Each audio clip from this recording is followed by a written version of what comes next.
Bismillahirrahmanirrahim. Assalamualaikum warahmatullahi wabarakatuh. Rekan-rekan sekalian, ketemu lagi di channel YouTube Akbar Zainuddin, Inspirasi Motivasi Pengembangan Diri. Kali ini kita akan ngobrol dengan Mas David Rusdianto.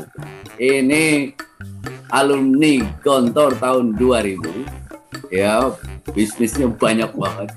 Bisnis menarik nih, teknologi dan properti.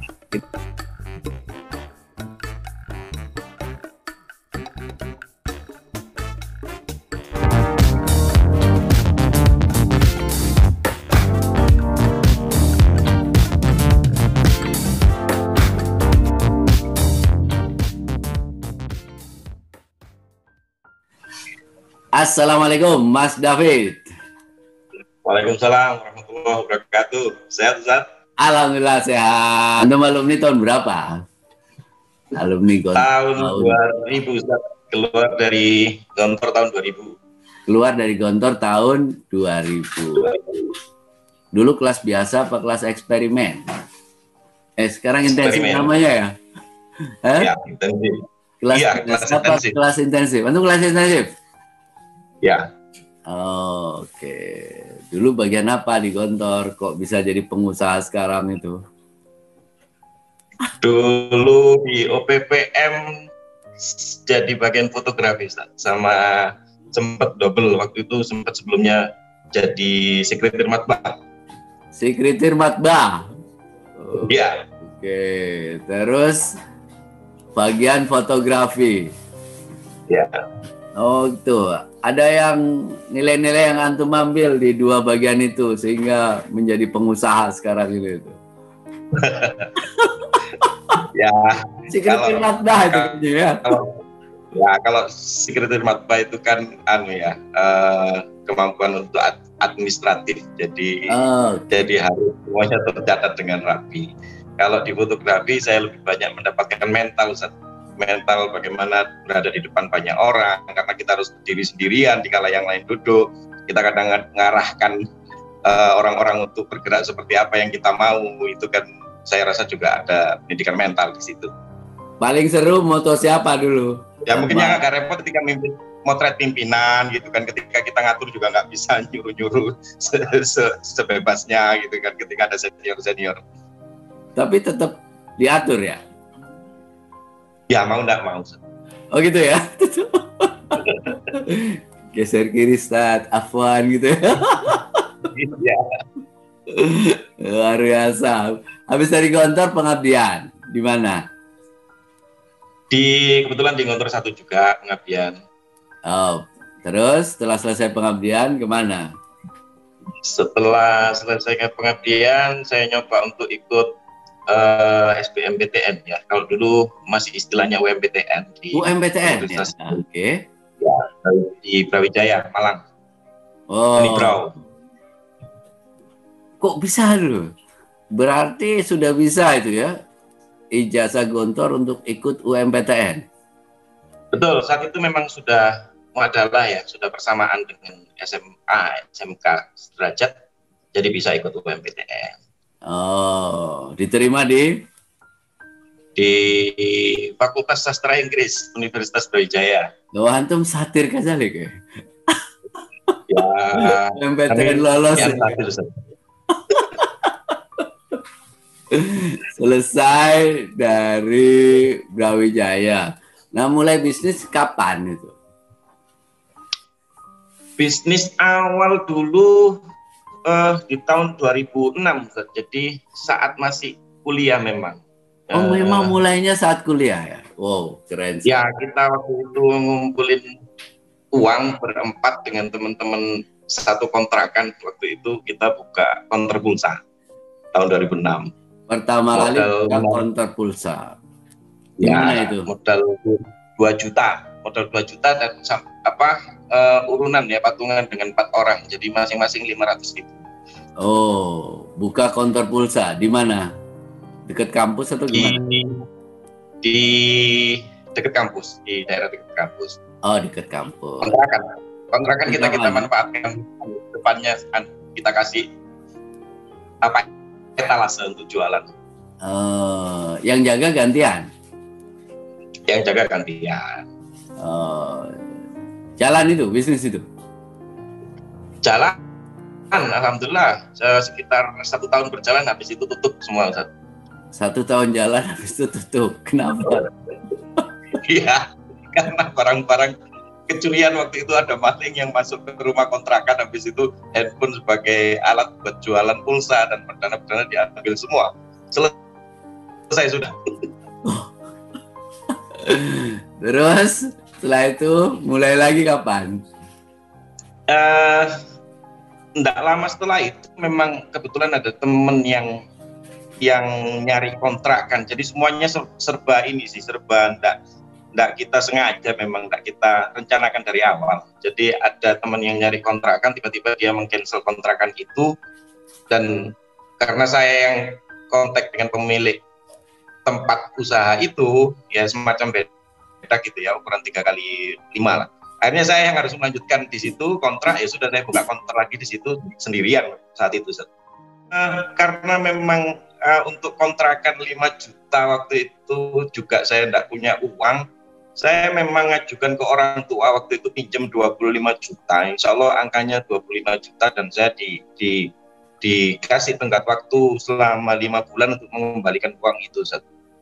Untuk kontrakan. Jadi mau tidak mau ya sudah. Ya, 25 juta, 5 jutanya saya pakai buat bayar kontrakan, yang 20 jutanya saya putarkan buat usaha mengisi etalase itu. Oke. Iya, dan alhamdulillah di 6 bulanan kalau nggak salah 25 juta itu sudah saya kembalikan ke orang tua, dan saya muter dengan modal-modal sendiri, dengan usaha-usaha sendiri juga. Oh, lumayan juga ya bisnis pulsa itu ya? Semua bisnis ada ininya ya, ada grafiknya gitu ya. Karena saat itu memang saya rasa pulsa belum banyak counter saat itu, tahun 2005-2006 itu masih cukup lumayan lah, meskipun 1 tahun 2 tahun kemudian mulai menjamur sekali bisnis itu. Oh, pas menjamur mulai menurun atau bagaimana?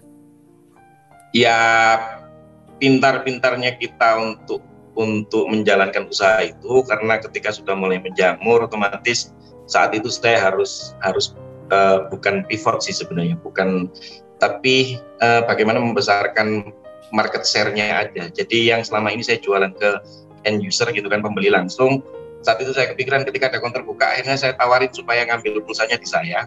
Jadi mereka ikut, sampai akhirnya ada sekitar 20 outlet, yang 20 counter ya yang ikut saya ngambil pulsa di saya. Memang saya kasih harga lebih murah daripada di tempat lain, karena mereka kan pinginnya cukup ngambil di satu tempat gitu aja. Habis itu ada sekitar 20, kita rekap secara manual semuanya. Semakin lama semakin bertambah yang ikut ke kita, sampai 40 counter yang ikut di kita. Akhirnya kita sampai develop sebuah software dengan teman kita minta tolong untuk bisa dibantu developkan software, karena saat itu software untuk pulsa itu memang belum begitu banyak seperti saat ini. Dan akhirnya semakin lama semakin banyak counter yang ikut, ya akhirnya sampai sekarang ini juga kalau di pulsa memang masih mayoritas, bahkan sekarang levelnya memang di atasnya counter yang ikut di kita. Jadi kadang-kadang ada server juga selevel saya sendiri yang juga ngambil di tempat kita gitu. Oh, tidak hanya counter, ada berapa counter yang sudah ikut di tempat Mas David ini sekarang? Kalau secara daftar sih ribuan, Ustaz. Ribuan? Cuma kadang yang aktif. Oh, iya. Ribuan counter ini hanya di Malang atau bagaimana? Nasional. Kalau dulu nasional. Kalau dulu banyak. Ya, kalau dulu memang banyak counter yang di Malang ya. Cuman karena sekarang ini kita bermain lebih ke arah grosirannya lagi, jadi banyak player lah istilahnya, banyak pemain pulsa yang besar-besar itu juga bisa ambil di kita juga. Jadi kalau mereka yang ambil memang sudah tidak terbatas lokasi, kadang dari Jakarta, dari Sumatera, Kalimantan, Papua, ada semua. Itu bentuknya fisik atau digital itu pulsanya itu? Kita semuanya digital, Ustaz.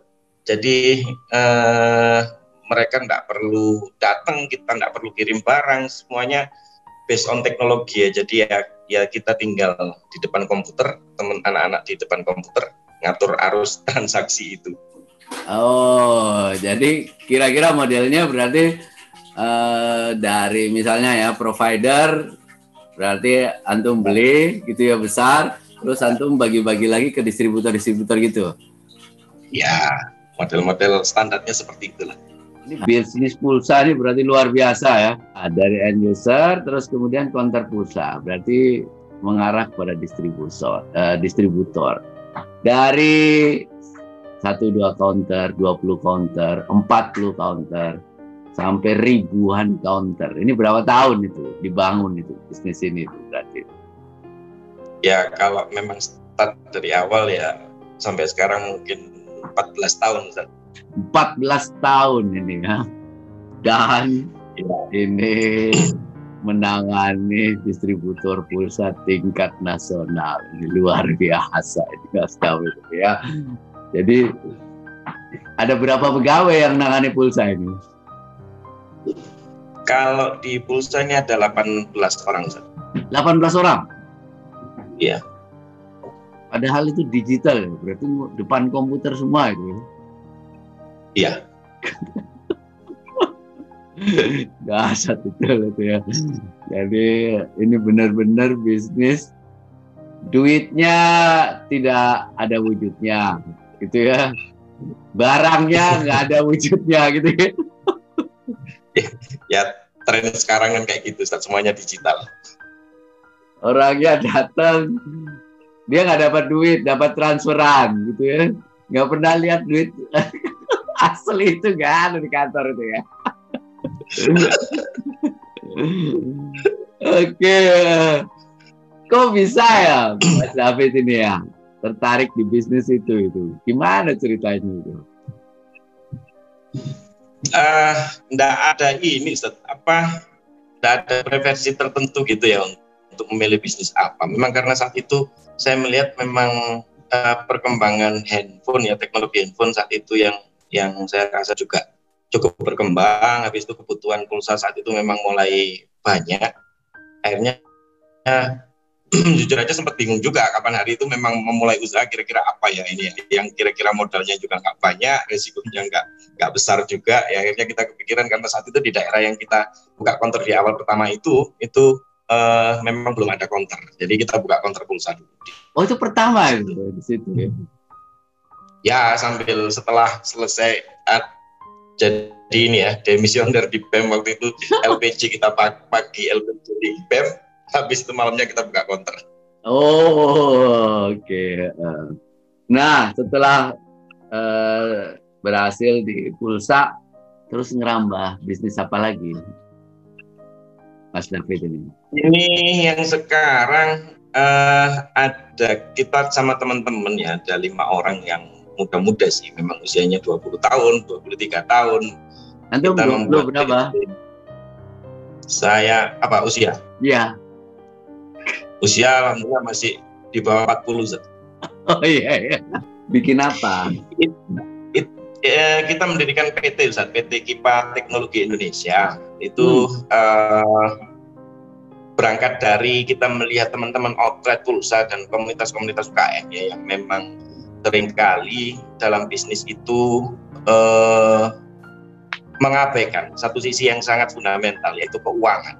Jadi secara finansial kadang-kadang mereka ini tidak menata, artinya kesadaran finansialnya agak lemah. Jadi seringkali bisnisnya nggak jalan-jalan karena sebenarnya masalah keuangan ini tidak ditata sama mereka. Nah, di Kipa kita ingin mengedukasi itu dan menyediakan platform keuangan buat UKM, counter-counter kecil yang memang selama ini berjualan tapi tidak punya pembukuan gitu kan. Nah, kita membuat aplikasi itu yang memang problem di UMKM sendiri kan memang ada 3 hal besar ya sebenarnya, masalah manajerial, habis itu pemasaran dan juga permodalan. Nah kita akan berangsur ke sana Ustaz. Ini sementara ini menyiapkan bagaimana mereka bisa punya pembukuan yang simple namun bisa mengcover semua kebutuhan mereka. Yang ini lagi develop juga bagaimana mereka nanti memasarkan produk-produk yang mereka miliki. Habis itu nanti masalah permodalan juga. Accounting system berarti ya? Ya, yang saat ini kita sudah launch itu yang accounting tentang pembukuannya itu. Pembukuan tuh. Namanya apa aplikasinya? Ada kalau di Play Store ada namanya Agan Kipa. Agan Kipa. Agan Kipa. Jadi sesuai dengan nama PT-nya itu, PT Kipa Teknologi Indonesia. Oke. Berarti online ini berarti mereka mengisi keuangan ini. Ya, mereka tinggal download di Play Store. Setelah itu mereka bisa gunakan itu. Kalau ada kendala apa-apa, CS selalu standby juga. Tinggal kontak ke CS support. Downloadnya gratis atau sistemnya berbayar mereka? Download pasti gratis. Kalau secara sistem nanti ada 3 versi sebenarnya. Untuk yang memang basic itu kita kasihkan free, gratis selamanya. Oke. Kalau yang berikutnya ada next step-nya mungkin yang sudah mulai memahami bagaimana alur penjualan dan butuh keuangan yang sampai nanti mungkin neraca keuangan, terus laba ruginya mereka. Ini nanti ada berjenjang. Jadi ada 3 aplikasi. Yang pertama yang free, gratis selamanya. Yang kedua memang berbayar harian. Dan yang ketiga juga sama aplikasi yang ketiga memang berbayar lebih mahal sedikit daripada yang kedua. Oh, langganan bulanan atau tahunan atau harian itu? Oh, harian ya? Harian. Oh, harian. Kita bikin harian karena memang ada orang-orang yang ya kita inginnya sistemnya fair. Jadi ketika mereka tidak jualan, ketika misal tokonya tutup itu tidak perlu bayar ke aplikasi itu. Oh, jadi aplikasinya bisa didesain hari ini tutup, besok bayar gitu ya? Bisa begitu itu? Ya kalau hari ini mereka tutup, mereka tidak perlu bayar ke aplikasi itu. Kalau mereka memang hari ini berjualan, setelah ada untungnya ya memang ada biaya harian yang kita tarik. Oh, tergantung mereka buka berapa hari gitu dalam 1 bulan berarti gitu ya? Ya. Oke. Berarti software, pengembang software. Apalagi bisnisnya ini, Ustaz?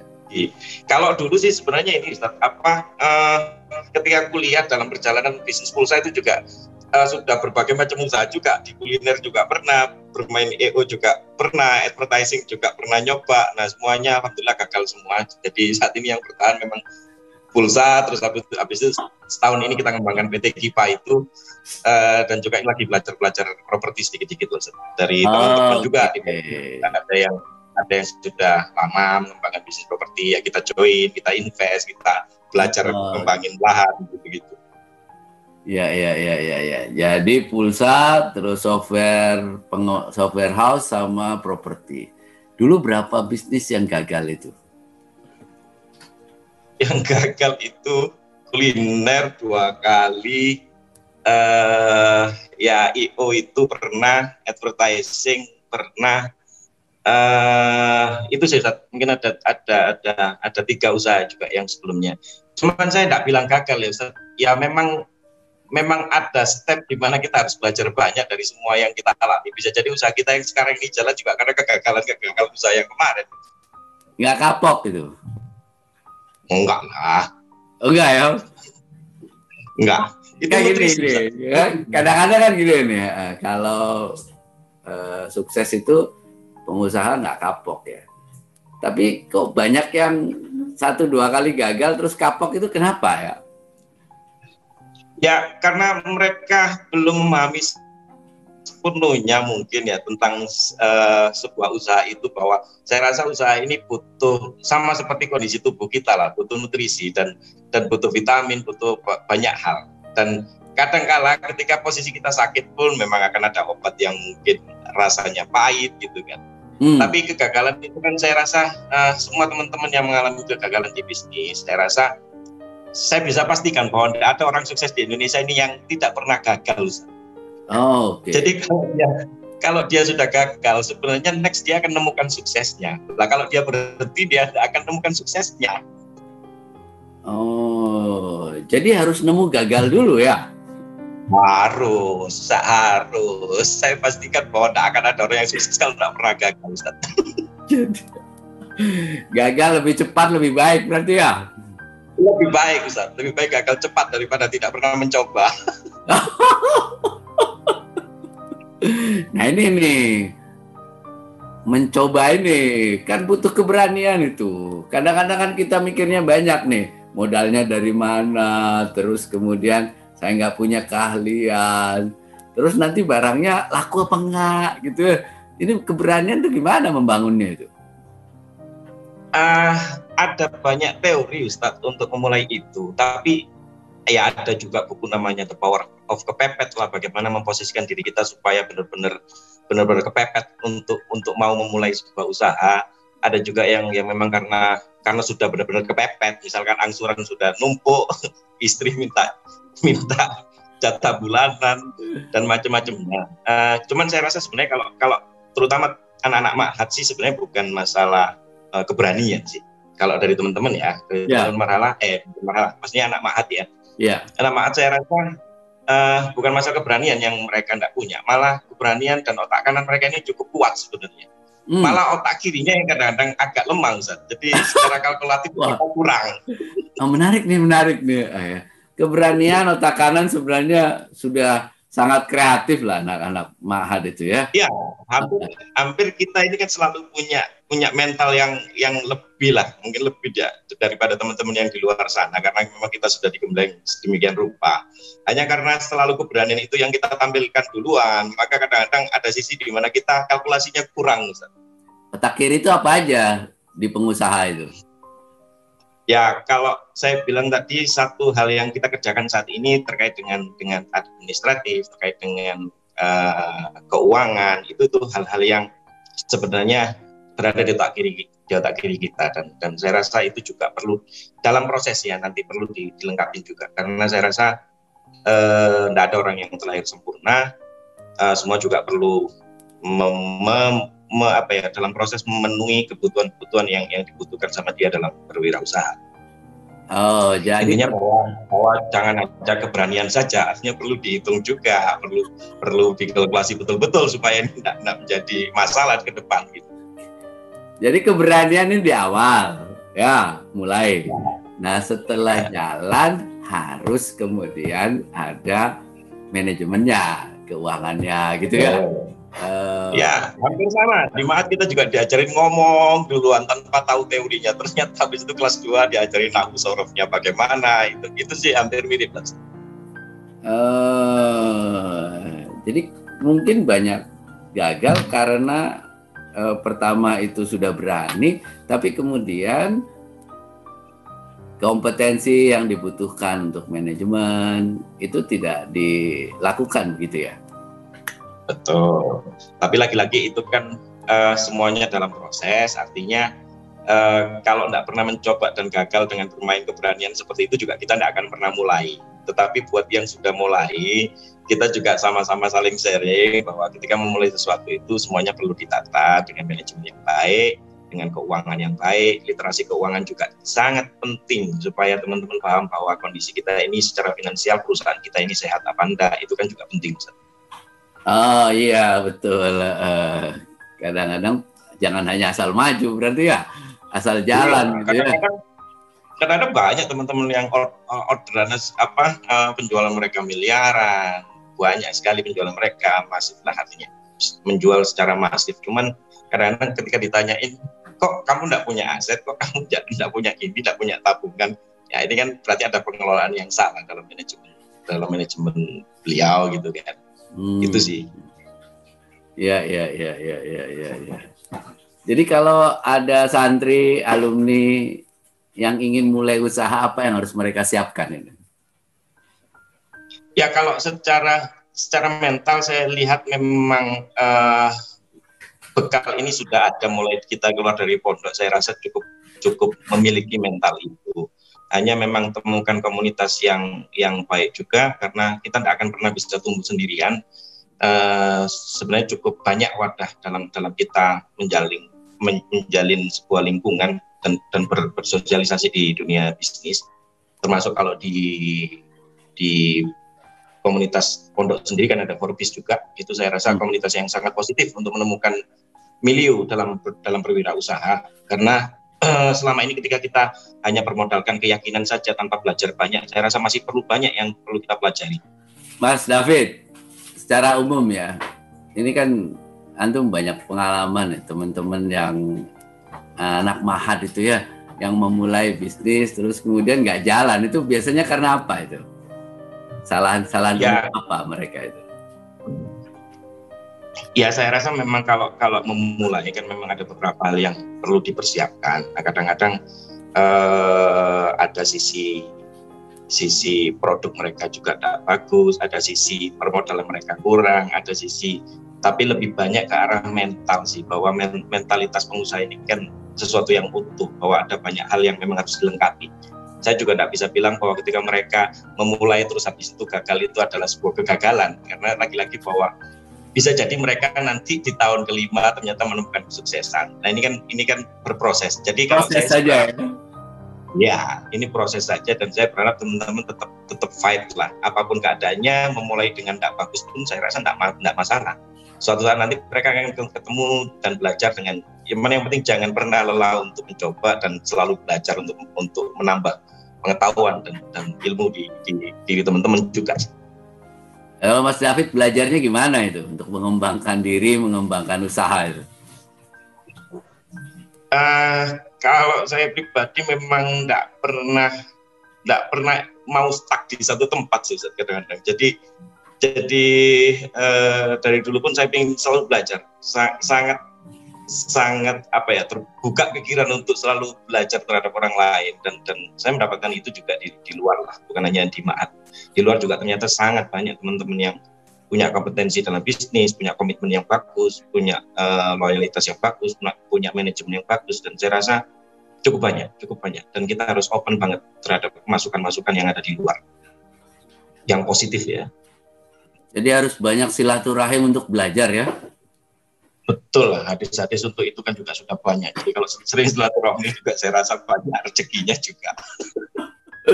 Banyak rezeki dan penting adalah silaturahim untuk belajar. Saya kira menarik sekali ya. Terima kasih Mas David. Saya kira itu ada pesan khusus buat para pengusaha, adik-adik, ada santri, wali santri. Ya kalau buat adik-adik ya, ini yang adik-adik ya Ustaz ya. Jadi yang adik-adik mungkin secara usaha. Kalau memang mau memulai sesuatu, saya harapkan memang start aja dengan bismillah, bahwa apakah semuanya akan berjalan baik, tentunya dengan proses nantinya ke depan. Yang penting jangan takut untuk melangkah dan mulailah dengan sesuatu, dengan niatan yang baik, karena niat yang baik pun dengan proses yang baik tentunya akan menghasilkan sesuatu yang baik. Buat wali santri saya rasa, ataupun orang tua jangan pernah menyalahkan anak-anaknya ketika mencoba sesuatu dan gagal, salahkan anak-anaknya ketika tidak mau mencoba apa-apa. Salahkan anaknya kalau mereka nggak mau mencoba ya. Wah, bagus sekali. Oke, terima kasih Mas David, luar biasa. Sukses sama-sama. Amin. Terus juga buat Ustadz Akbar. Terima kasih, sukses, bermanfaat ya. Amin. Manfaat. Amin. Ya, buat umat. Oke, demikian rekan-rekan sekalian. Ini perbincangan yang luar biasa dengan Mas David Rustianto. Mudah-mudahan bermanfaat. Assalamualaikum warahmatullahi wabarakatuh. Waalaikumsalam warahmatullahi wabarakatuh.